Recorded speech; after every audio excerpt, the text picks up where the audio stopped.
ጤና ይስጥልኝ እንደምሰነበታችሁ የፕሮግራማችን ተከታታዮች የአይስ ኦን ኢሲኤኤ የኮሚኒቲያችንን ጉዳይ በሚመለከት ፕሮግራማችን የምናስተላልፍበት የዩቲዩብ ቻናላችን ነው። ይህንን ቻናል በየጊዜው የኮሚኒቲያችንን ጉዳይ እያነሳን እየተወያየንበት እዚህ ደርሰናል።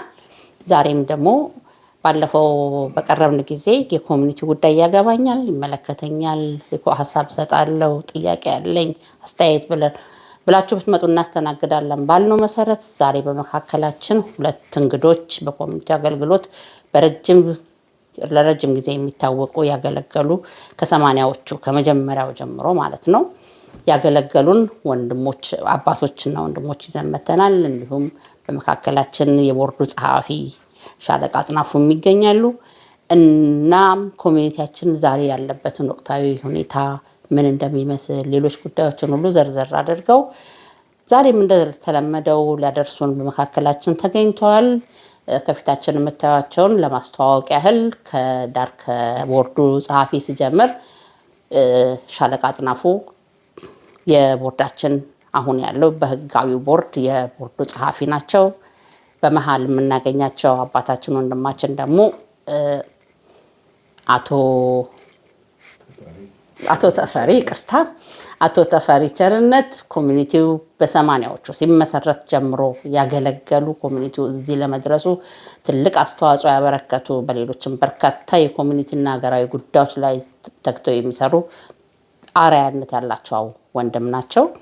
እንግዲህ እኚህ ሰው በመካከላችን አሁን ኮሚኒቲያችን ላይ ያለው ሁኔታ ምን ያህል አሳሳቢ እንደሆነ የገባቸው በመሆኑ በመካከላችን ዛሬ ተገኝተዋል። ቀጥሎም የምናያቸው ወንድማችን አቶ አባተ እንደዚሁ እሳቸውም በረጅም ጊዜ አገልግሎት በኮሚኒቲ ውስጥ የሚታወቁ ናቸውና ኮሚኒቲው እንደዚህ አይነት የማያባራ ግጭት ውስጥ ዘልቆ ገብቶ አይተው ስለማያውቁ እስቲ የኮሚኒቲ ጉዳይ ይመለከተኛል ብለው በመካከላችን ተገኝተዋል።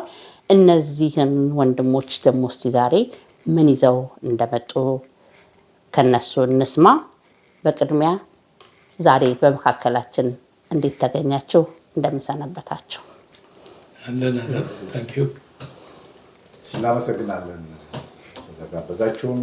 አይሶን ኢሲኤኤ እናመሰግናለን በተደጋጋሚ ለምትሰጡት አገልግሎት። እንግዲህ ወቅታዊ ሁኔታውን ለመግለጽ ነው የመጣ ነው። ጥሩ ውይይት እናደርጋለን ብዬ አስባለሁ። በጣም ጥሩ። ካለን ጊዜ አጠር አድርገው ጥያቄዎቹን ለመግባት በቅድሚያ በተደጋጋሚ ተነግሯል። በእርግጥ ብዙ ማለት ላይ ያስፈልግ ይችላል። እዚህ ላይ ኮሚኒቲው አሁን የደረሰበት ሁኔታ አሁን ያለበት ችግር ውስጥ ሊገባ የቻለው እንደው በምን ምክንያት ይመስላችኋል? እንደው መነሻውን ማስታወስ ካስፈለገ እንደው አጠር አድርጋችሁ አንዳችሁ ብትገልጹልኝ።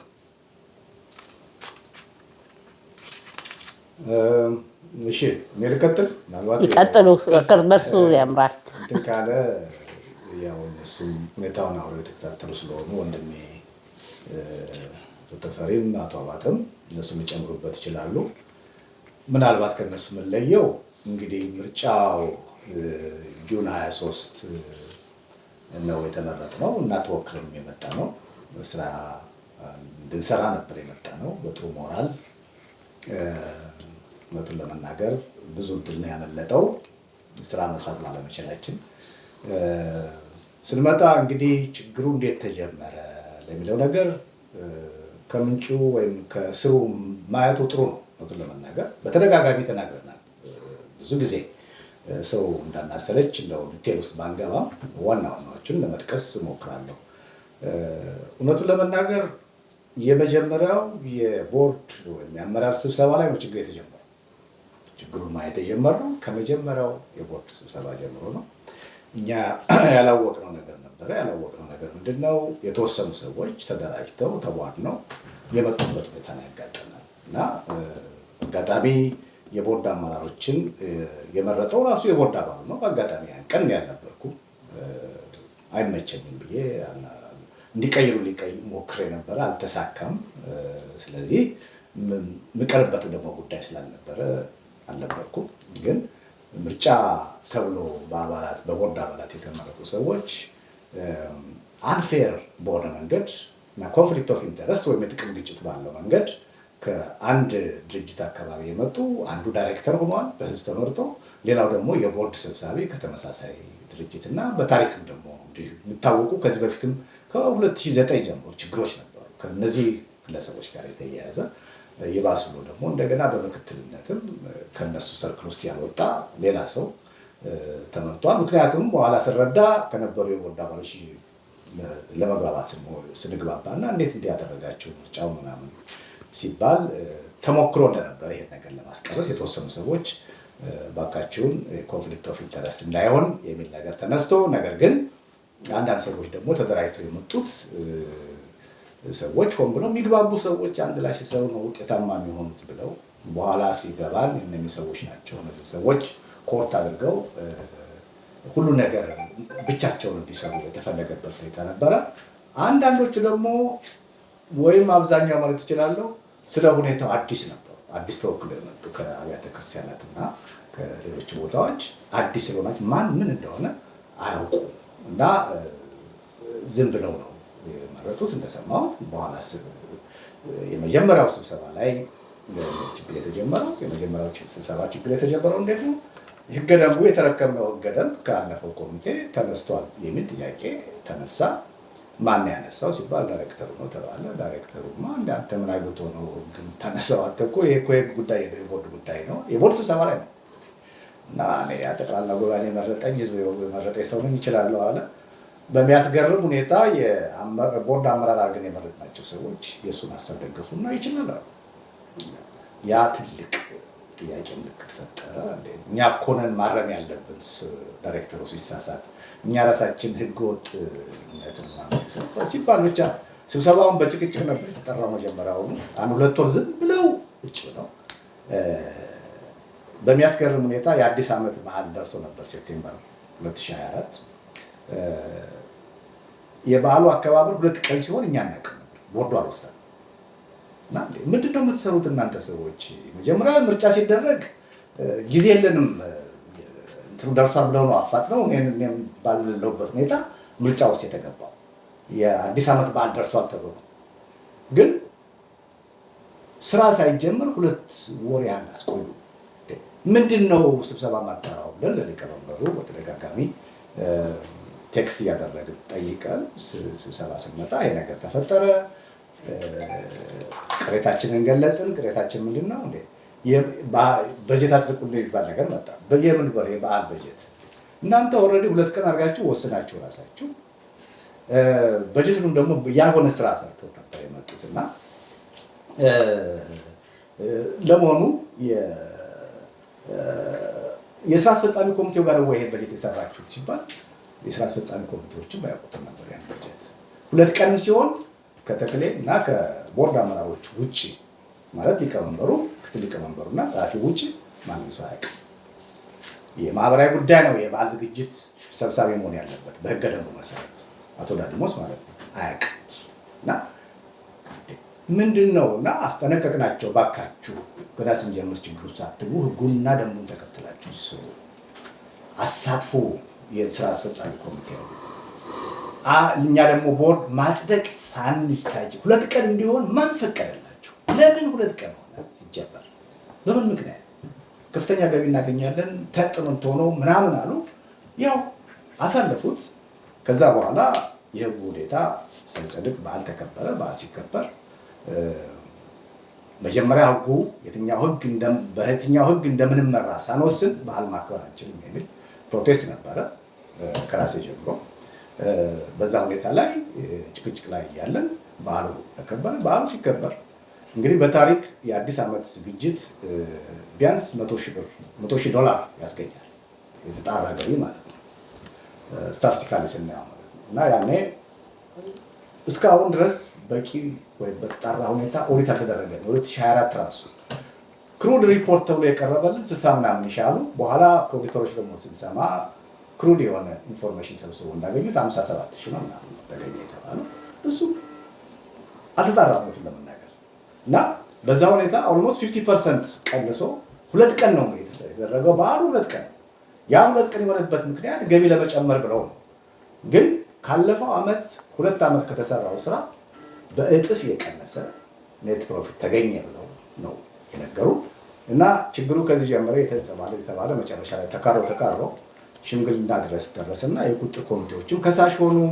ቦርዱ ማጆሪቲው ከሳሽ ሆነ። ስራ አስፈጻሚ ኮሚቴው ማጆሪቲው ወይም ኦልሞስት በሙሉ ከሁለት ሰዎች በስተቀር ከሳሾች ሆኑ። ስራችንን መሰታቸው ይሄ ሰውዬ ዳይሬክተሩ ማለት ነው ስራውን እየሰራ ያለው ካልተመረጡና ካልተወከሉ ሰዎች ጋር ወይም ኢመደበኛ የምንላቸው ወይም ሚሊሻ የምንላቸው ሰዎች ጋር በመስኮት እየመጡ ከነሱ ጋር ነው የሚሰራው እና እንዴት ነው ይሄ ነገር? ተመርጠናል፣ ህዝብ አደራ ሰጥቶናል። እንዴት ነው ውሳኔ ሳይወሰን በጀት ደግሞ በዛው አከታተው ደግሞ የተለያየ በጀት ገንዘብ እንዲወጣ ከ90 ሺህ ከ80 ሺህ እስከ 120 ሺህ የሚሆን ጣራው ያፈሳልና አጽድቁልን ብለው እዚህ ግሎባችን ላይ $16,000 ወጣቶችን ኒው ይር መጋበዝ አለብን ማስጨፈር አለብን ብለው ጠየቁ። ምናምን ጠየቁ። መጀመሪያ እስቲ ያገኘነውን ገንዘብ በዓል አዘጋጀን ብላችሁ በጣም አነስተኛ ገንዘብ ነው። ሁለተኛ ነገር ደግሞ በጀትም ለማጽደቅ መጀመሪያ ኮሚኒቲው የሚሰራበት ገደብ ያስፈልጋል። የትኛው የሚብላችኋል 2004 የተረከብ ነው። ስለዚህ ወይ ይወሰን ይጠና ብለን ቦርዱ አጠናና ቦርዱ 2024 ህጋዊ በሆነ መንገድ ያለፈ መሆኑን አጥንቶ ህዝብ ጠይቆ ኢንተርቪው አድርገው ምናምን ብለው በጽሁፍ ውሳኔያቸውን ነገሩ። እሺ በድምፅ እንለያ፣ በድምፅ አይለይም። እንግዲህ አንድ ቦርድ ተሰብስቦ ዲቤት አድርጎ የሚለየው በድምፅ ነው። ያ ካልሆነ በመንገዱ ላይ እና መጨረሻ ላይ ያው ነገሮቹ ከግለሰብ ጋር እያያያዙት ምን እያሉ ፐርሰናል ግጭት ውስጥ ለመግባት ሞከሩ። ከዛ በኋላ በዛ በተፈጠሩት ሁኔታዎች ምክትል ሊቀመንበሩ ታህሳስ ላይ 2024 ሪዛይን አድርጌያለሁ ብሎ ለቀቀ። እሱ በፉከራ በማስፈራራት ያላችሁ እንዳላችሁ በቁም ያላችሁ እንዳይመስላችሁ ሞታችኋል ብሎ ይጻፈልን እንደው በቁማችሁ እና የዛ አይነት ማስፈራራት አድርጎ እሱ ለቀቀ። በዚህ መካከል ያው የቁጥጥር ኮሚቴው ጠቅላላ ጉባኤ መጥራት አለብን። ይሄ ኮሚቴ አደጋ ላይ ነው እና በ2004 ደንብ መሰረት ያ መብት ስለነበራቸው እሱ ተጠቅመው መጥራት ሞከሩ። እነሱ ደግሞ ለብቻቸው ማይኖሪቲ የሆኑት የቦርድ አባላት ከቦርድ አመራሮች ጋር ሆኖ ሌላ ስብሰባ ሲጠሩ 2 ስብሰባ ተጠራ። አሁን ኮሚቴው ለሁለት ሊከፈል ሲሆን ሽማግሌዎች ተነሱ።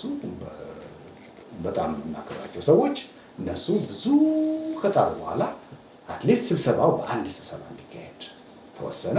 ስብሰባው ደግሞ በጊዜው በነበረው የቦርድ ሊቀመንበር እና በቁጥጥር ኮሚቴው ሊቀመንበር እንዲመራ ተስማማንና ፌብሩዋሪ 2 ስብሰባ ተደረገ። ጠቅላላ ጉባኤ ስብሰባ ማለት ችግሩን ልናቀርብና ችግሩ እዛ እንዲወገድ ነበረ። እንግዲህ የዛ ስብሰባ ዋናው ዓላማ ስንሄድ ያላሰበው ነገር ተፈጠረ። በጫጫታ ሊቀመንበር የነበረው ሰው በእንባ የታጀበ ኢሞሽናል የሆነ ንግግር ሰው የሚያሳዝንም ነገር ተናገረና በቃ ከስብሰባው መርጬ ስጨርስ ለቅቄያለሁ፣ ግን ይህን ስብሰባ ግን እኔ የምመራው አለ። ያኔ ማስቆመውም ሰው የለም።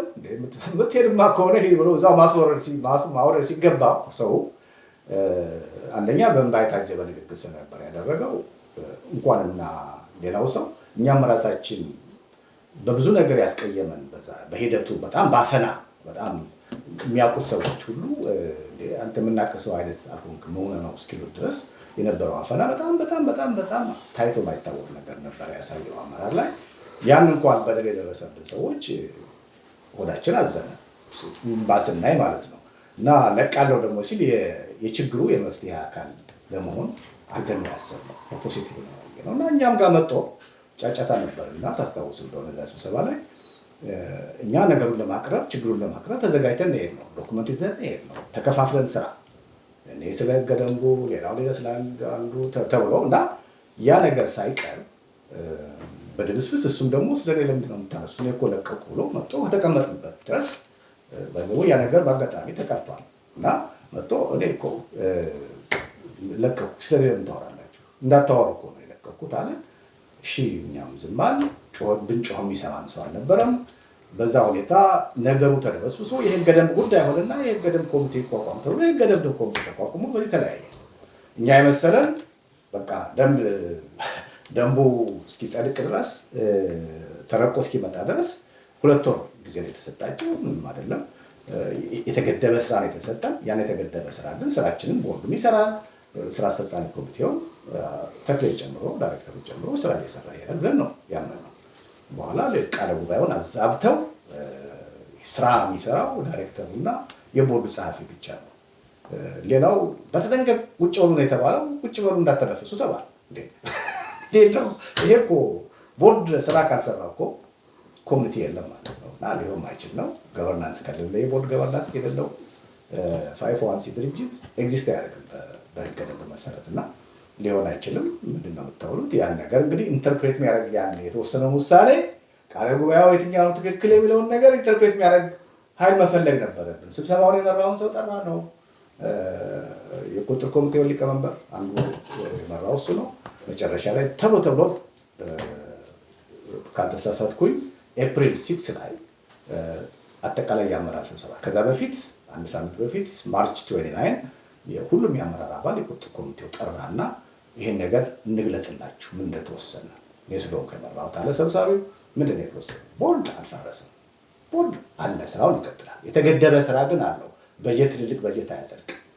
ነገር ግን ሌሎች ስራዎቹ ኖርማሊ ስራ እየተሰራ ይሄዳል። ስለዚህ አመራር በወጡት ቦታ ተተክቶ መሰራት አለበት የሚል መመሪያ ተሰጠ።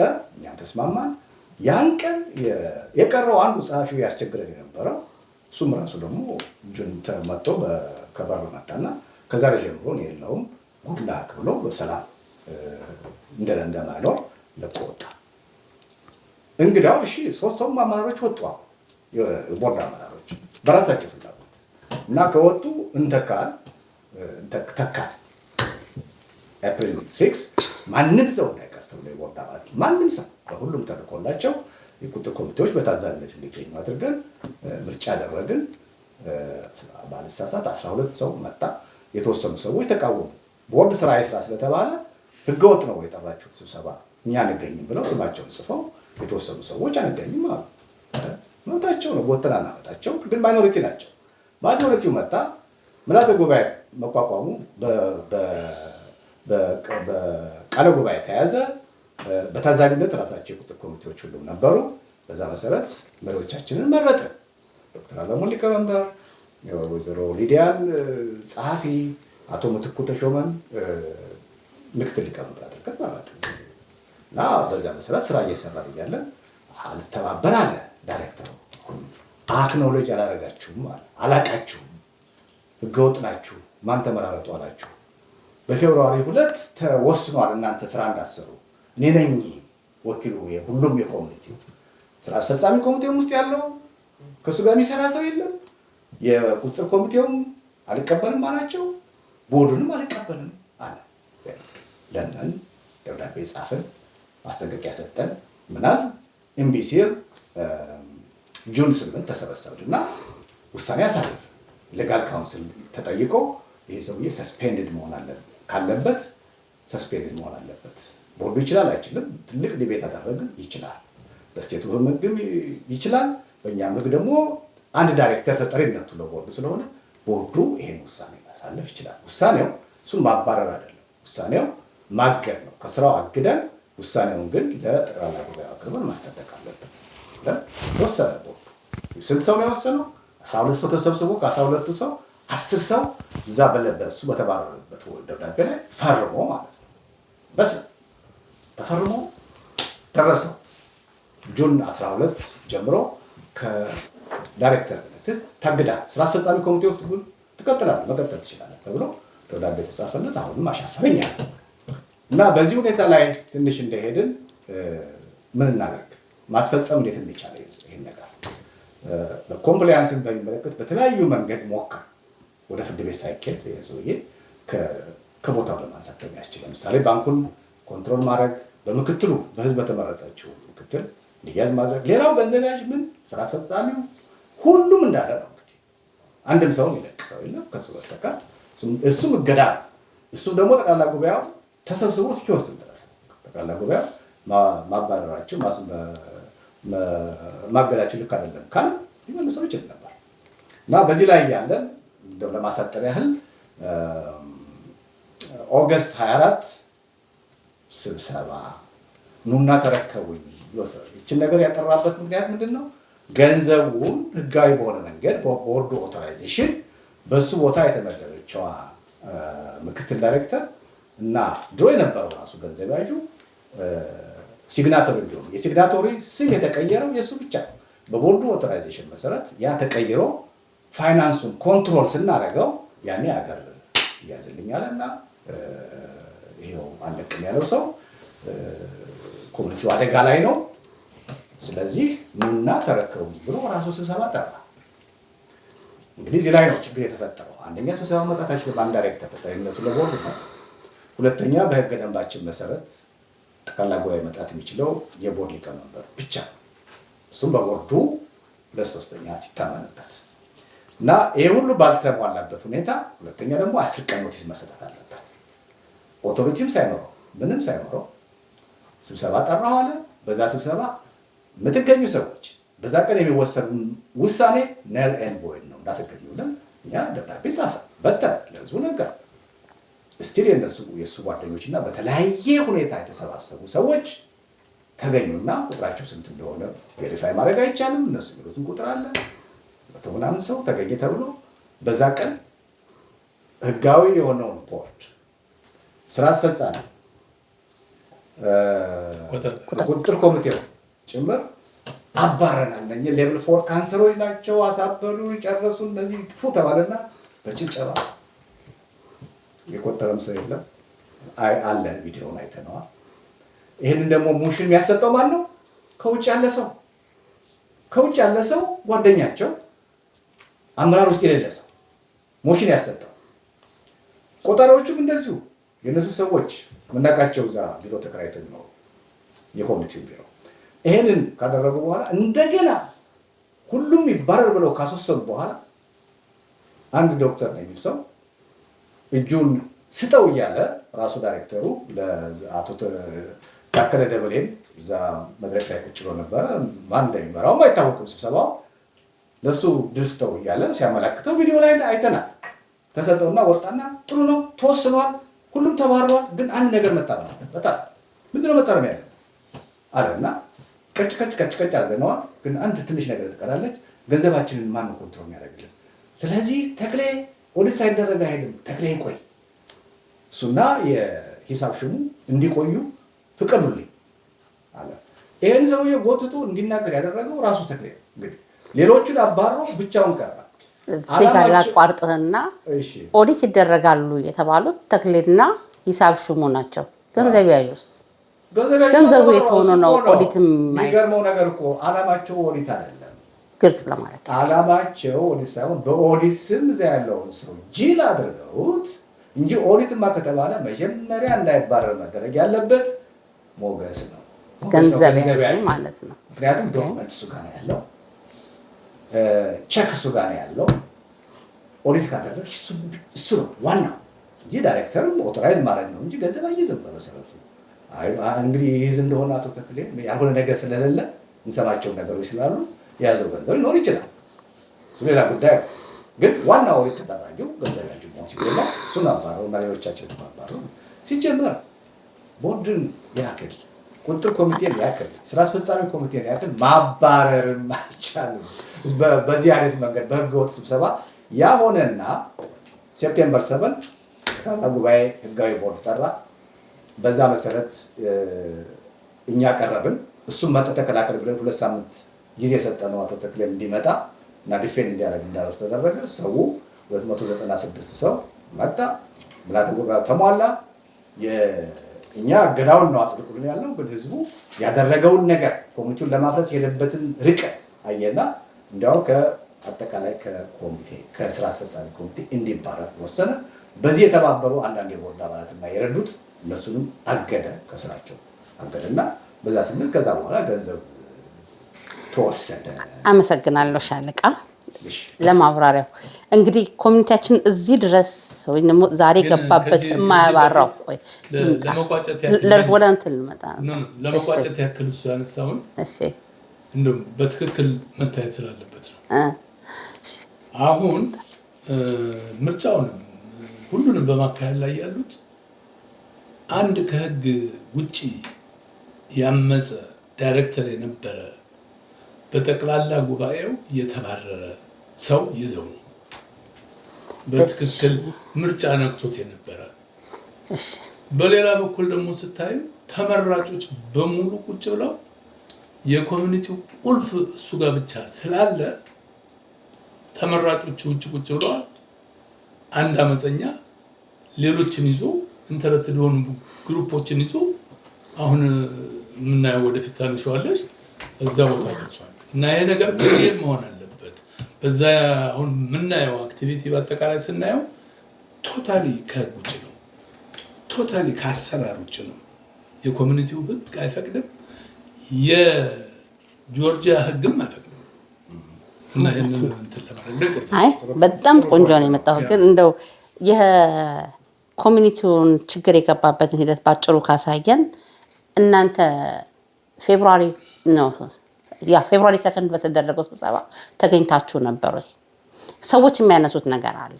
የተጠራው ስብሰባ የኮሚኒቲውን ችግር ልንሰማ ነበር፣ ግን መተን የተነገረን የህግ አርቃቂ ኮሚቴ ማቋቋምና የግራንት ጉዳይ ነበረ።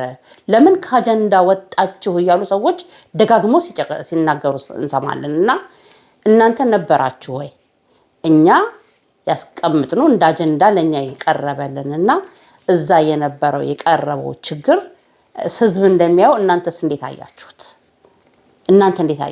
እኛ በሰዓቱ እኔም ቅርታ አድርጉልኝ እኛ ስል የቦርድ አባልም ስለሆንኩኝ አይናችንን እዛው በኮሚኒቲ ላይ ጥለን እኛው ተጠያቂ ሆነን ኮሚኒቲያችንን እያዳን ያለን ነው። ከዛ አንፃር ተነስቼ ነው በሰዓቱ አጀንዳ ሲቀየር አጀንዳውን ለማስተካከል ድምጻችንን ለማሰማት ስንሞክር ተከልክለናል።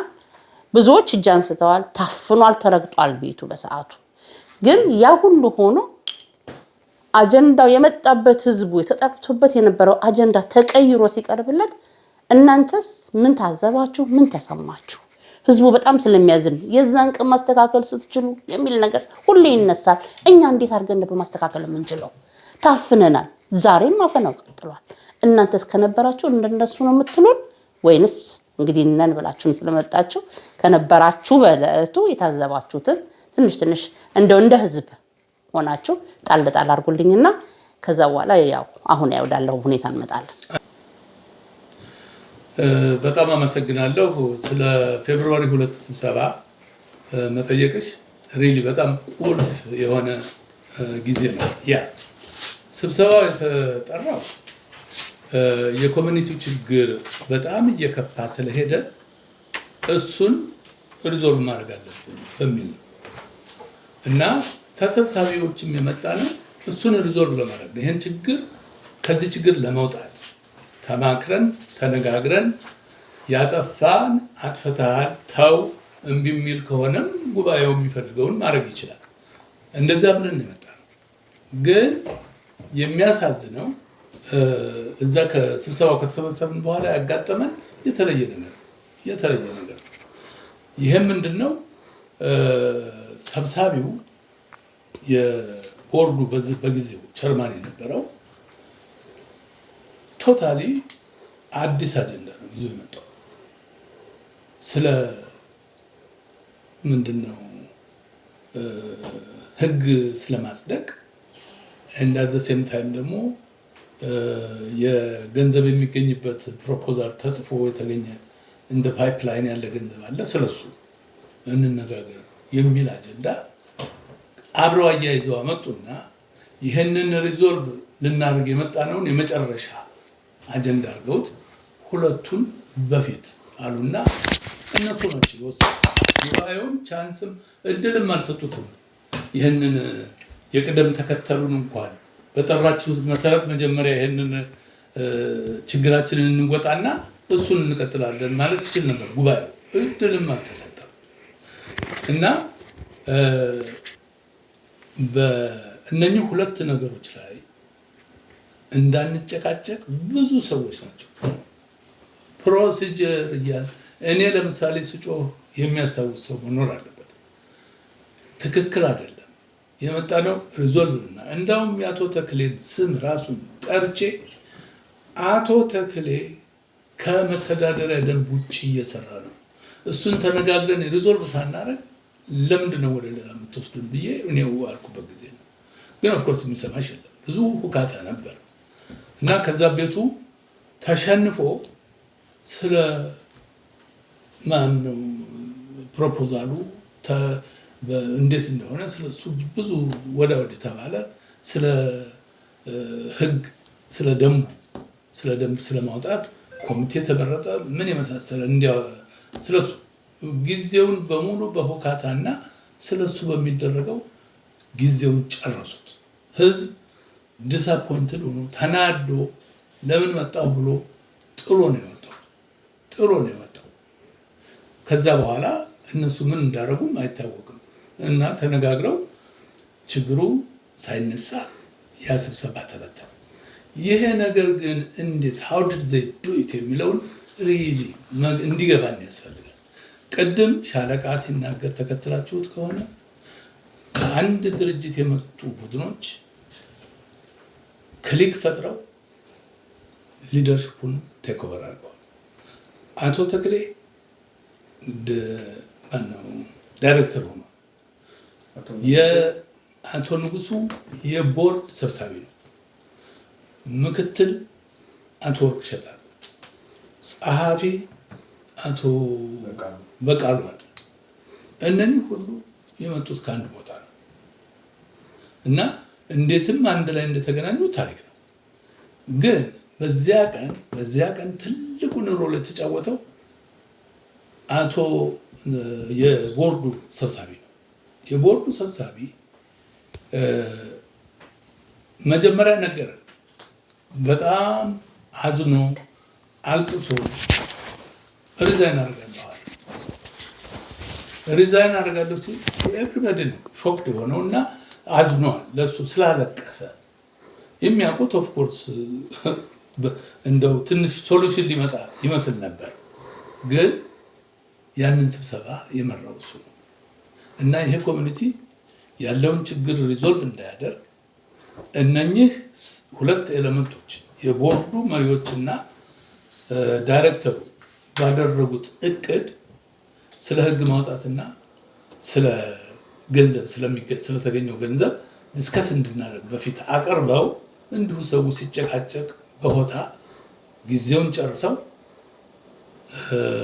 የቦርዱ አለቃ ሪሊ ትልቁን ሚሽኑን አቶ ተክሌ እንዳይነሳ እንደ ቶፒክ ችግሩ እንዳይነሳ አድርጎ ጨርሶት የወጣው እሱ ነው እና ይሄ ነገር አየሽ በግሩፕ በክሊክ የተሰራ ችግር ነው። እነሱ የሚያደርጉትን ያውቃሉ፣ የሚፈልጉትን ወዴት እንደሚሄዱ ያውቃሉ እና አሁንም እሱ ነው የቀጠለ ያለው። ችግሩ እዛ ላይ ነው ያለው እና ያን ቀን ስለ አለው ችግር ተነጋግሮ ጉባኤው ሪዞልቭ ሊያደርገው ይችል ነበር፣ ጥሩ ውጤት ማምጣት ይችል ነበር። እሱ እንዳይሆን ግን ስለ ችግሩ እንዳይወራ ስለ ህግ ማውጣትና ስለ ሌላ ነገር አምጥተው በዚያ መልክ ነው ያለቀው። ህዝቡም ተናዶ ነው የወጣው። ከዛ በኋላ እንዳውም ዲስካሬጂንግ ነበር ለፓብሊኩ። በኋላ በምጠሪበት ጊዜ እኮ እያነሰ ነው ቁጥሩ ሄደ። አንድ ቀን ደግሞ በጣም ብዙ ህዝብ ነበር የመጣው እና እንደዛ ነበር የሆነ ያ ስብሰባ። በትክክል እኔም ይሄንን የተረዳሁት ከእለቱ ያው ለብዙዎች ምላሽ ሆናል ብዬ ተስፋ አደርጋለሁ። እስቲ ተጨማሪ ነገር የሚጨምር ካለ ምናልባት ትንሽ ፖይንት ለማድረግ መቼም ፌብሩዋሪ 2 ሚስድ ኦፖርቹኒቲ ነው ለሁላችንም። አሁን እዚህ ለደረስንበት ኮሚኒቲው ለደረሰበት ቀውስ መሰረቱ የተጣለው በዚህ ስብሰባ ነው። ምክንያቱም ያ ሁሉ ድካም ለሁለት የተጎራ በሁለት ስብሰባ የተጠራው ወደ አንድ አምጥቶ ሽማግሌዎችን መከራ አይተው የመጣንበት ምክንያት የኮሚኒቲው ላይ የተፈጠረውን የአመራር ችግር ለመፍታት ነበር። ስለዚህ ያ የመጣ ህዝብ ሪፖርቱን ተቀብሎ ከግራና ከቀኝ ማለት ነው በአንድ ወገን አይቶ ይሄኛው ወገን ጥፋተኛ ነው ብሎ ብይን ሰጥቶ እርምት ሰጥቶ እንዲያልፍ ነበር። እንግዲህ የኛ ጥረት ያ ሁሉ ጥረት የነበረው እሱ ነው። እንግዲህ የኛ እውነት አለን ብለን እናምናለን፣ እውነትም ነው። ግን ድምጻችንን ማሰማት አልተፈቀደልንም። ሲጀመር አጀንዳ ራሱ ሲቀረጽ የስብሰባው አጀንዳ ሲቀረጽ በስምምነታችን መሰረት ደብዳቤው አለ፣ ተፈራርመናል። በሽማግሌዎቹ ጋር ባደረግነው ስምምነት ከነ አመራሩን ጋራ ስብሰባው በሁለት ሰዎች ይመራል በሚለው ተስማምተናል። ቁጥር ኮሚቴው ሊቀመንበር እና በቦርዱ ሊቀመንበር የተስማማንበት ጉዳይ ነው። አጀንዳው በጋራ ይቀረጻል ወረቀቱ። ያን አጀንዳ በጋራ ለመቅረጽ አንቺን ነበርሽ ታስታውሻለሽ፣ እልህ አስጨራሽ የሆነ ኮሚኒኬሽን ነበር ከነሱ ጋር አስቀድመን ማለት ነው። አጀንዳውን አብረን እንስራ ጭጭ ተባለና በማናውቀው ሁኔታ ያ ሁኔታ ተፈጠረ። እንዲያውም ያቀረቡልንም አጀንዳ ባንስማማበትም እንዲሻሻልና ጥረት እናደርጋለን ብለን ነው የገባነው። ስንገባም ደግሞ እንዳንናገር ታፈነ። መናገር አይቻልም ማለት ነው። ንጉሱ መናገር አይቻልም። በቃ መመራውን እኔ ነኝ አለ ስብሰባው። ያጠፋ ነው ሁላችንም ደግሞ አንዱ እሱ ነው። ሪዛይን አደርጋለሁ ብሎ መጀመሪያ ስብሰባው ሲጀመር ዲክለር ያደረገ ሰው ስብሰባ እንዲመራ ለምንድን ነው የፈቀድነው? ሲጀመር ምን አድርጎ እንዲሄድ ነው የፈቀደለት? ግን እኛ መናገር አልቻለም። በተለየ ቦታ ነበር አመራሮች ነበር ነው ብቻችን ብንወጣ ብንነሳ ይሄን ፊት ለፊት ብንናገር ዚፕ ተደረገ።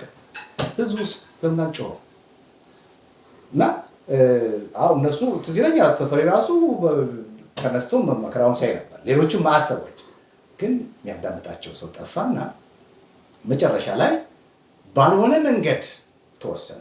ባልሆነ መንገድም ሲወሰን ችግሩ ሳይዳሰስ ሲወሰንም እኛ የመሰለን ያኔም አንደርስታንድ ያደረግነው በቃ ቢያንስ ዋናው ችግሩ ቁንጮ የሆኑት ምክትሉና ዋናው ስለነበሩ አመራር ላይ የነበሩት እነሱ ከሄዱ ሌሎች ሰዎች መርጠን ደግሞ እናየዋለን፣ የተሻለ ነገር ይፈጠራል፣ ሃርሞኒ ይፈጠራል ብለን ነበር የገመትነው እና ኦኬ ብለን ነበር። እኔ በማግስቱ ደውዬ ኮንግራጁሌሽን ብዬዋለሁ አቶ ንጉሱ ሪዛይን በማድረጉ ማለት ነው። እኔ መፍትሄው አካል የሆነ ነው የመሰለኝ። እኔም ራሴ ነኝ ችትል የሆንኩት በዛ። አዎ እንግዲህ እስኪ የሚሆን ከሆነ ምንም ችግር የለውም እኔ በቃ ይጀላቸዋል ምናምን አለ። አይ ጥሩ ነው። አንዳንድ ጊዜ ሪሊ እንዲህ አይነት እርምጃ መውሰዱ ለመፍትሄ አካል የመፍትሄ ነገር ስለሚሆን ስለሚያቀል ነው። ጥሩ ነው ያደረግ ለከረጂ በጣም አመሰግናለሁ ብዬ አመስገኝ ነገር ያለው ለካ ነገሩ እነሱ ያሰቧት ነገር ቃለ ጉባኤው ላይ ቃለ ጉባኤ ሲጀመር ቃለ ጉባኤ ያዥ የራሱ ጸሐፊው እንዲይዝም አልተስማማም። ምክንያቱም እሱ ፓርት ኦፍ ፕሮብሌም ነበረ። ጸሐፊው ያን ገና ከመጀመሪያው አንድ ላይ ነው እነሱ ይወስኑ የነበሩት። ሌሎችን አግልለው ለመሳት የሞከሩት ሶስቱ ናቸው፣ አራቱ ከዳይሬክተሩ ጋር። ስለዚህ ከሱ የምንጠብቀው ቃለ ጉባኤ መኖር አልነበረበትም። እሱም የተንሻል ከሱ ቃለ ጉባኤ ከመጻፉ በፊት ዳይሬክተሩ ራሱ እናመሰግናለን ጥሩ ውሳኔ ሰጣችሁ ብሎ ያልሆነ ምንሰራው ከዚህ በኋላ እኔና ጸሐፊው ብቻ ነን ብሎ የራሱን ቃለ ጉባኤ የሚመስል ነገር ጻፈ። ስንንጫጫ በስተት ነው ተባለና እሱ ነው የጻፍኩት አለና እሱ ደግሞ ሌላ ቃለ ጉባኤ አወጣና ነገሩ የተበላሸው ያኔ ነው። ከዛ በኋላ የዛ ችግር ሄዶ ምን ወለደ? የተመረጡት የህግ አርቃቂ ኮሚቴዎች ጥናታቸውን እንዲያቀርቡ የጊዜ ገደብ ተሰጥቷቸዋል። 3 ወር ሜይ 4 ነው 3 ቀኑ ጭምር ተወስኖ ነው የተሰጣቸው። ሜይ 4 እንግዲህ ከፌብሩዋሪ እስከ ሜይ ቁጠሩት 3 ወር ነው። በ3 ወር ጊዜ ውስጥ ጥናታቸውን አጠናቀው እንዲያቀርቡ ነው። አላደረሱትም። ለምንድን ነው ያላደረሱት? አንዱ ፓርት ደሱ አይናገሩም እንጂ ችግሩ ዳታ አላገኙም ነበረ። የኮሚኒቲ የአባላት ዳታ ጠይቀው አላገኙም። የከለከላቸው ማን ነው? ዳይሬክተሩ። እሱ ሲከለክላቸው አቤቱታ ብለው ለቦርዱ ጽፈዋል። እኛም ፑሽ ለማድረግ ሞክር አቅም አጣን። እሱን ለማስገደድ መጨረሻ ላይ ብዙ ካብላላቸው በኋላ የተወሰነ ፊገር ትክክል ያልሆነ የሞተም ሰው የሌለም ሰው ኮሚኒቲው ለካ ዳታቤዝም የለውም ማለት ነው ብለን እስክናፈር ድረስ ብዙ ጊዜ በወራት የሚቆጠር ተጨማሪ ወራት ወስደው እንደገና እነሱም አሰፉት ከልክ ከዛ ከ3 ወር ጨመሩና መቼ ነው የጠሩ? ሌላ ተጨማሪ 3 ወር ጠርተው ኦገስት 3 ጠሩ ስብሰባ። የመጀመሪያውን ማርች 16 የጠሩት የመጀመሪያው ኖ እሱ ሪቪው ለማድረግ ነው። ሪቪው ስራችንን ጨርሰናል ብሎ የጠሩት ስራችንን ጨርሰናል አጠናቀናል ብሎ የጠሩት ኦገስት 3 ከስንት ወር በኋላ ማለት ነው? ከ5 ወር በኋላ ያ ምን ፈጠረ? አሁን ሜይ ላይ ያ ህግ ጸድቆ ተወያይተንበት በተሰጠው ኃላፊነት በህዝቡ በሰጠው ውሳኔ መሰረት ቢፈጸም ኖሮ ተክሌን እስከ ማገድ ደረጃ የሚያደርስን ነገር አይፈጠርም ነበር። ሶሉሽን ያገኝ ነበር ማለት ነው። ቶሎ ወደ ምርጫ እንገባለን።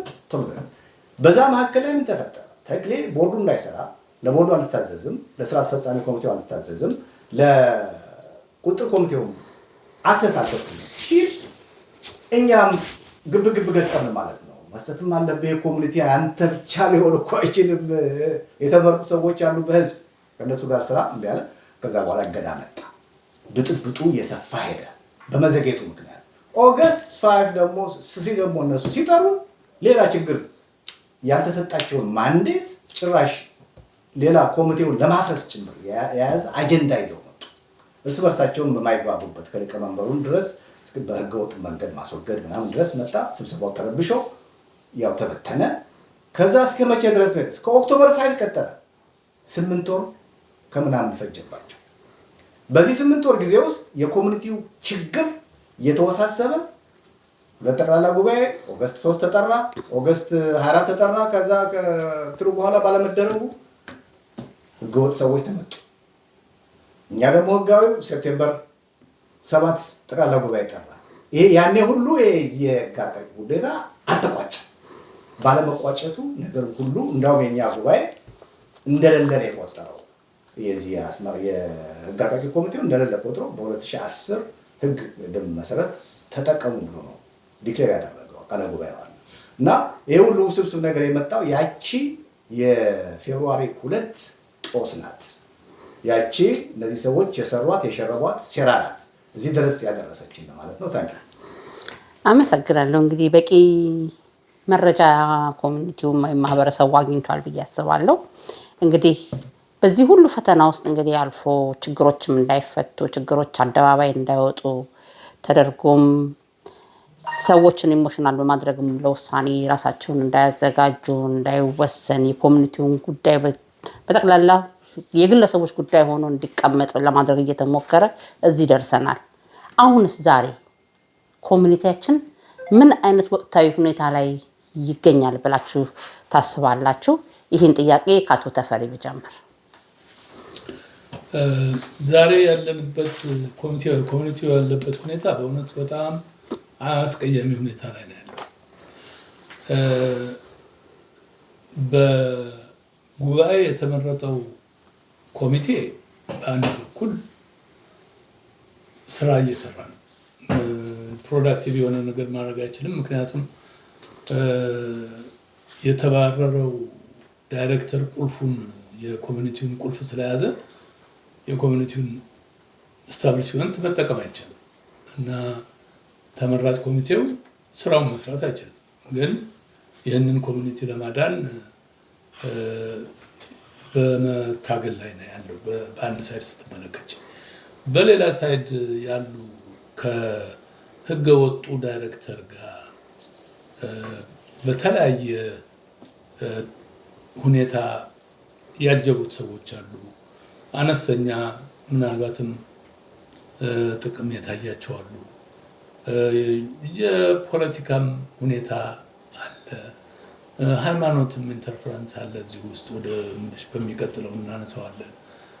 እነዚህ አንድ ላይ ተከማችተው ሌሎች እንደ በእውነቱ እዚህ ውስጥ ባይገቡ የሚችሉ ሰዎች ሁሉ እየተሳሳቱ እየገቡ ከህግ ውጭ የሆነ ነገር እየተሰራ ነው እና እነዚህ ሁለት ጎራዎች ሌጋል የሆነው በአንድ ሳይድ አለ፣ በሌላ ሳይድ ደግሞ ኢሊጋል በሆነ መልክ የኮሚኒቲውን ስታብሊሽመንት ስለያዙ ብቻ የኮሚኒቲ ስራ እየሰራን ነው እያሉ አሁን እንደውም ወደ ምርጫም አካባቢ ጥቆማ አሁን ዛሬ የተለቀቀ ነገር አይቻለሁ። እዛ የደረሱበት ሁኔታ አለ እና ኮሚኒቲው አሁን ያለበት ሁኔታ እጅግ መጥፎ ነው። ለኮሚኒቲው የሚበጅ ነገር አይታይም። ምክንያቱም በኢሊጋል በሆነው ሳይድ ያለው የሚያደርገው አድቫንስመንት የኮሚኒቲውን ሊያድን የሚችል ነገር አይደለም እና በዚሁ ችግር ምክንያት ያው የታወቀ የፍርድ ቤት ኬዝ አለ። ኮሚኒቲው ይሄ ኢሊጋል የሆነው ዳይሬክተር የከሰሰበት ሁኔታ አለ እና ሌጋል የሆነውን ቦርድ ከሷል እና ሁለቱም የተካሰሱበት ፍርድ ቤት የተያዘ ጥያቄ አለ። እሱ እያለ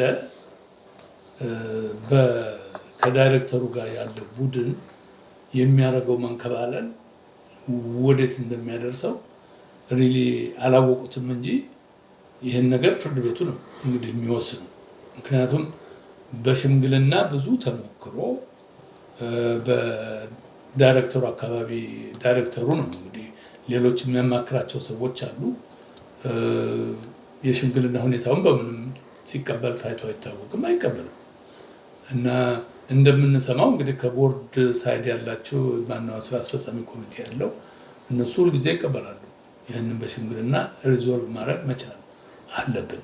ምክንያቱም ኮሚኒቲው ተበታትኖ አንድ ላይ እስካልሆነ ድረስ የሚጠቅም ነገር አይኖርም እና አንድ ላይ መሆኑ አስፈላጊ ነው ብለው የሽምግልና ነገርን ሁሉ ጊዜ ይቀበላሉ።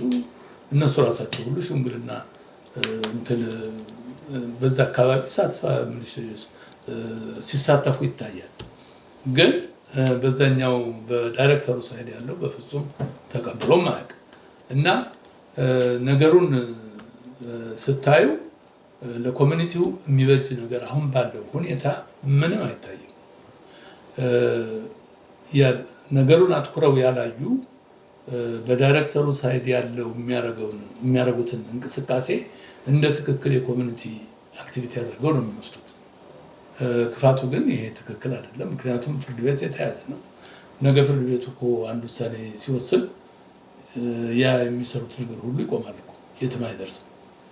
ለነሱ ለዳይሬክተሩ ከተፈረደ ኦኬ በዛ ይቀጥላል። ግን እዚህ ስራ አስፈጻሚ ኮሚቴ ኮምፕሊት የሆነ ቦዲ አለ እና በሱ ላይ ፍርድ ይሰጣል ተብሎ አይታሰብም። ስለዚህ አሁን ለስራ አስፈጻሚው ቢፈረድ ያ በዛ በኩል የሚደረገው ነገር ፍሬ ቢስ ነው፣ ምንም ዋጋ አይኖረው እና ይሄ ነገር ስትመለከችው ዞሮ ዞሮ የሚያመጣው ለኮሚኒቲው የሚጠቅም ነገር አያመጣም እና በዛኛው ሳይድ በዚህ በዳይሬክተሩ ሳይድ ያለው ይህንን እዛ ያሉት ቡድኖች በተለይ በሀቅ እዚህ ነገር ውስጥ እንደው በደንብ ተከታትለው ያላዩ ሰዎች አሉ። ይህን ነገር ተገንዝበው እስቲ ትንሽ እንደው ይህን የፍርድ ቤት ነገር እንየው ቢሉ በጣም የሚሻል እሱ ይመስለኛል እና እኔ በጥሩ ነገር አለ።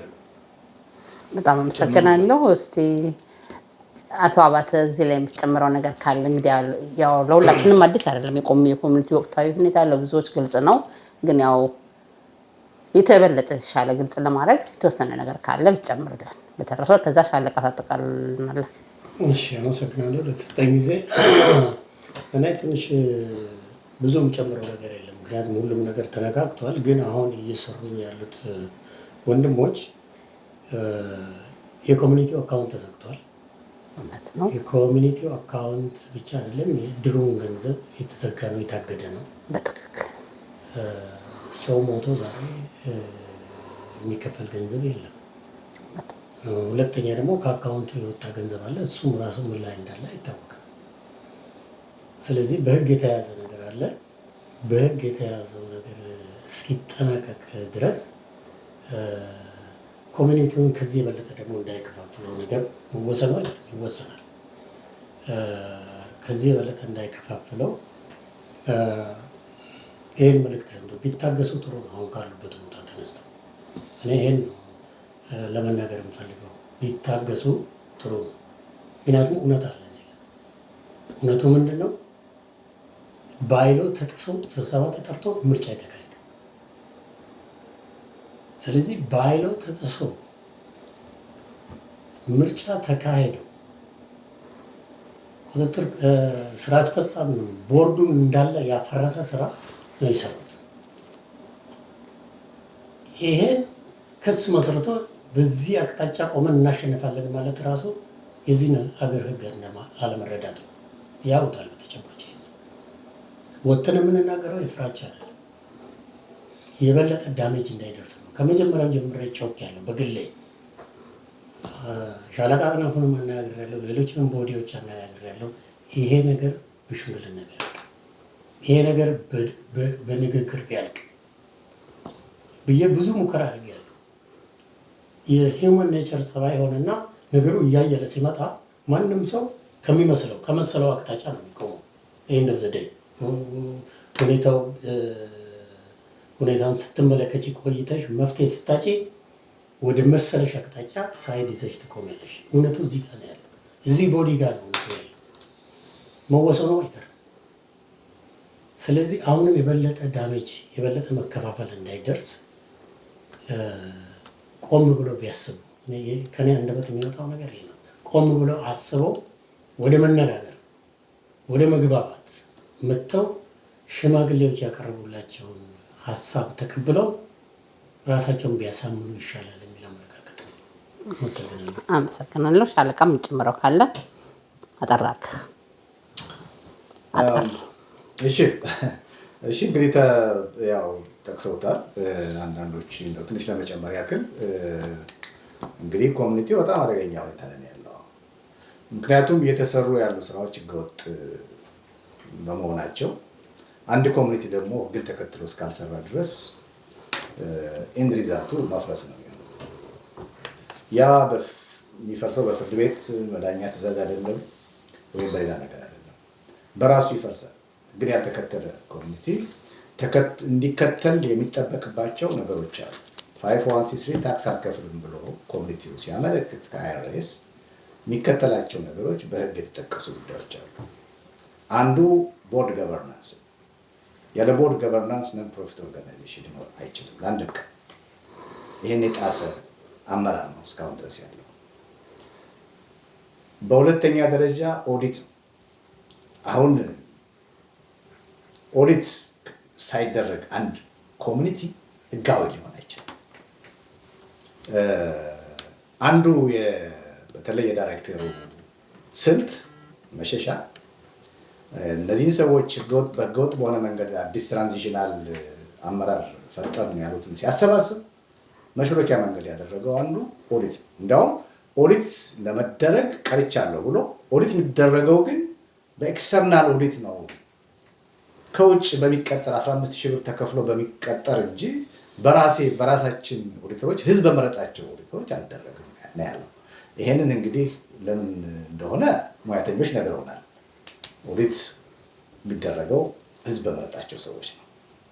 እሱን አልፈለገም። ያልፈለገበት ምክንያት እንግዲህ ቁስል ያለበት ምንድን ነው የሚባለው፣ ብዙ የሚሰሙ ነገሮች አሉ።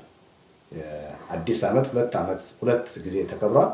ሁለት ጊዜ አዲስ ዓመት ተከብሮ 4 ቀን ሁለት ቀን ጠቅላላ ድምሩ 60,000 አይሞላም የተገኘው ገቢ። 11,000 ብር ዶላር ነው አገኘን ያሉት። አሁን በጣም ብዙ ሰው መጣልን ብሎ ነበር። አሁን በዘንድሮ ራሱ 2 ቀን ያከበርነው ነው ሲያጨበጭቡ ነበር። ተገኘ የተባለው ግን 11,000 ነው። እና ከዚህ በፊትም የጠቀስናቸው ነገሮች አሉ። ተወጥቶም በኋላ ተሽጠዋል ምን ተብሏል። ያ ነገር አካውንት ላይ የሚታይ አይደለም። እና እኛ ደግሞ ራሳችንን ኦዲት መደረግ እንፈልጋለን። ራሳችንን ነፃ ለማድረግ ያገለገልንበት ጊዜ ስራ ምንም እንኳን ቅፋት ፈጥረው ባያሰሩ እያንዳንዱ ሰው ግን ኦዲት ተደርጎ ገንዘብ ያዩም ነፃ መሆን ይፈልጋል። የጠፋው ጥፋትና ጉድለት ካለ ተጠያቂ መሆን አለበት። ሌሎቻችንም እንደዚሁ ማኔጅመንት ኦዲት ጨምሮ ማለት ነው። እና እሱን ያላደረገ ኮሚኒቲ ነው። አሁን ያለንበት ሲቹዌሽን ዞሮ ዞሮ እኛም ከሰውን መጥሪያ ደርሰውናል። ጠበቃ ይዘው እኛም ከሰን ለነሱን መጥሪያ ደርሷቸዋል። ያ ማለት ያልተቋጨ ነገር አለ። ኖቬምበር 24 የነበረው የፍርድ ሂደት ቢያንስ ለአንድ ነገር ነበር የተጠበቀው። ሁለት የተለያዩ ቡድኖች እነሱና እኛ በኢትዮጵያ ኮሚኒቲ ስም ልንከሳሽ ልንሆን አንችልም። አንዳችን ነን በኢትዮጵያ ኮሚኒቲ ሪፕሬዘንታቲቭ መሆን እንችላል፣ ወይ እነሱ ወይ እኛ። ያንን በፍርድ ቤት ትዕዛዝ የመጀመሪያው ወደ ክርክር ከመግባታችን በፊት ዳኛው ወይም ዳኛዋ ይህን ነገር መወሰን ስለነበረባት ባለፈው የተጠበቀው ነገር ተጨማሪ ጊዜ ይፈልጋሉ በማለታቸው ዳኛዋ አልተሳካም። አሁን ያንን የፍርድ ቀን ብይን ትሪሾልድ ይሉታል። ወሳኙን ማን ነው ሪፕሬዘንታቲቭ ለኮሚኒቲው የሚለውን ነገር ገና ብዙ ምርመራ ሳያስፈልግ የኮሚኒቲውን ህግ እና የጆርጂያ ስቴት የነን ፕሮፊት ህግ ታይቶ የሚወሰን ነገር ነው። እሱ እስካልተወሰነ ድረስ ገንዘብ መሰብሰብ፣ ምርጫ ማድረግ፣ አዲስ ህግ ማጽደቅ አይቻልም። አድማጮቻችን ልትረዱት የሚገባው እሱ አይቻልም። ምክንያቱም ይሄ ነገር ሊቀለበስ ይችላል። ነገር ሲቀለበስ የተሰራው ነገር ሁሉ እንደገና ተመልሶ ወደ ነበረበት ነው የሚመለሰው። አሁን አባሎቻችንን ነው የተጫወትንባቸው ያለ ነው። ገንዘብ አምጡ እንላቸዋለን። የድር አባልነት ክፈሉ እያሉ እየጨቀጨቁ የተወሰኑ ሰዎች እየከፈሉ እንደሆነ መረጃው አለን። የኛ ምክር አልፋችሁ ቁጭ በሉ። የሚያባርራችሁ ሰው የለም ማንም።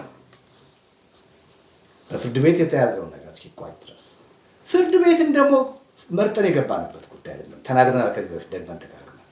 ከዛ በመለስ ልንፈታው እንችላለን ነበረው። አዎ እንችላለን፣ አሁንም እንችላለን ብለው አባቶቻችን ራሳቸው በትልቅ ደረጃ ሽምግልና ጀምረው ለፍተው በጣም ጠቃሚ የሆነ ፍኖተ ካርታ አዘጋጅተው ኮሚኒቲውን ወደ አንድ የሚያመጣ ባይዘወይ በፍርድ ቤት ትዕዛዝ ማንኛችንም ብናሸንፍ ኮሚኒቲውን አንድ ልናደርገው አንችልም። ምክንያቱም የእነሱም ደጋፊዎች አሏቸው፣ እኛም ደጋፊዎች አሉ። ያ የተከፋፈለ አስተሳሰብ ኮሚኒቲውን ይዞት ነው የሚሄደው እስከ መጨረሻ ድረስ ወደ ውድቀት ነው የሚያመራው። አንድ መሆን አለብን።